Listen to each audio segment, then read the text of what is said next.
Gilberto Freire apresenta em sua obra sobre a formação do território português, a partir das inter-relações com vários povos, sobretudo mouros e moçarabes.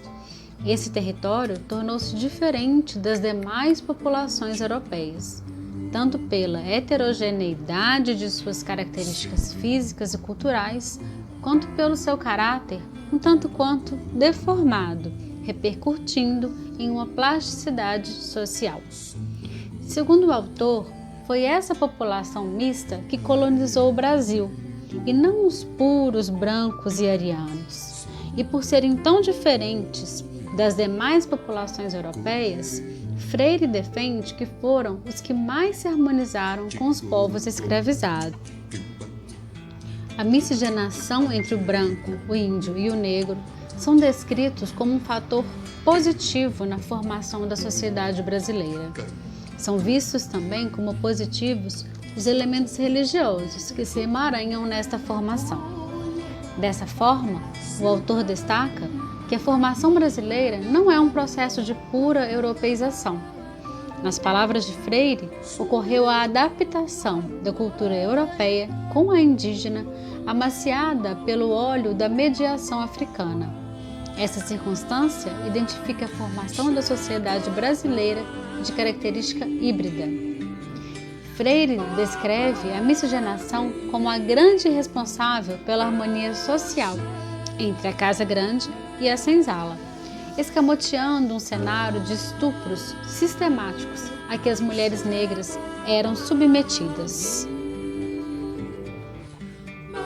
Para Gilberto Freire, o colonizador português era propício à miscigenação, devido à sua herança cultural com antagonismos religiosos, o que facilitou as relações sincréticas.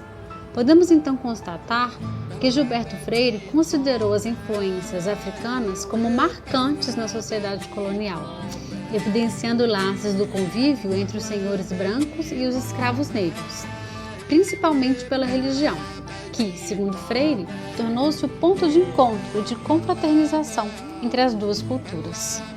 Pregava-se o batizado e o acolhimento do povo africano no seio cristão. Esses podiam, inclusive, participar dos festejos do rosário, tocar seus tambores, sem, contudo, ter liberdade para ir ao encontro de sua verdadeira espiritualidade. Outro ponto é a defesa dos valores da família cristã. Essa mesma instituição que reconhecia o casamento entre cativos se isentava diante da separação abrupta de pais e filhos para servir às transações econômicas oriundas da venda de pessoas escravizadas. Freire destaca uma confraternização entre as culturas. Entretanto, o povo africano não tinha liberdade de cultuar suas divindades, não tinham liberdade de ir ao encontro de sua espiritualidade, necessitavam seguir os preceitos da fé impostos pela Igreja Católica. Nesse ponto, destaca-se a liberdade negativa explicada por Ferdinand Roh. Segundo as palavras do autor, a liberdade negativa se apresenta como espaço vazio, de possibilidade à disposição. Trata-se da liberdade na imanência. A formação da família brasileira, sob o viés do patriarcado, escancara a violência praticada contra as mulheres e meninas que eram estupradas pelos seus senhores, que precisavam servir às vontades e desmandos de suas sinhazinhas, servindo de amas de leite dos filhos dessas, enquanto seus filhos estavam no trabalho pesado desde tenra idade, ou eram vendidos como bezerros pelos senhores do engenho. Em todo esse processo de extrema violação de direitos e da possibilidade da convivência humana, é possível realizar o diálogo com a obra de Ferdinand Roh, que refere que a tolerância diante de processos culturais tem limites pré-definidos. Segundo Roh, esse tipo de intervenção pode nos inclinar a opinar a favor da não intervenção, mas não nos isenta de responsabilidade ética.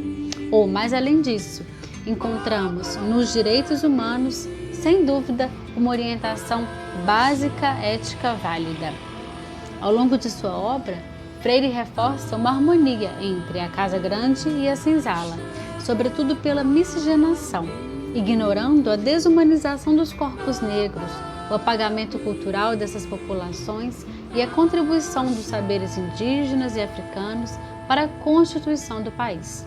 Tudo isso denota que a obra retrata o ponto de vista da casa grande e não o ponto de vista da senzala. As ideias expostas em sua obra corroboram para a disseminação do mito da democracia racial, que ainda hoje faz eco entre as elites brancas e faz com que o país não reconheça a dívida histórica que tem para com a população negra. A desumanização do corpo negro se faz presente na atualidade e está expressa pelo genocídio dos jovens negros, pelo encarceramento em massa, nos estupros e feminicídios que atingem de forma mais ofensiva as mulheres negras, pelo alto índice de mortalidade infantil entre crianças negras, pela violência obstétrica e pelas iniquidades raciais em saúde. Percebam que os números da letalidade pelo Covid-19 evidenciam uma maior prevalência entre pretos e pardos. O que podemos concluir da obra de Freire e das discussões propostas por Roth acerca da dimensão ética é a deformação do senso ético explicitado ao longo de Casa Grande e Senzala, já que se evidencia a manutenção de interesses dos grupos oligárquicos em contraposição a situações culturais ou sociais que reforçam ainda hoje extremas desigualdades no país. Segundo Roth, um saber ético assume seu significado espiritual quando nos identificamos inteiramente com aquilo que tem que ser feito. Nesse sentido, é essencial reconhecer as mazelas deixadas pelo período escravagista, ofertando à população negra as condições necessárias para a superação da situação de vulnerabilização a que está imersa desde a constituição do país.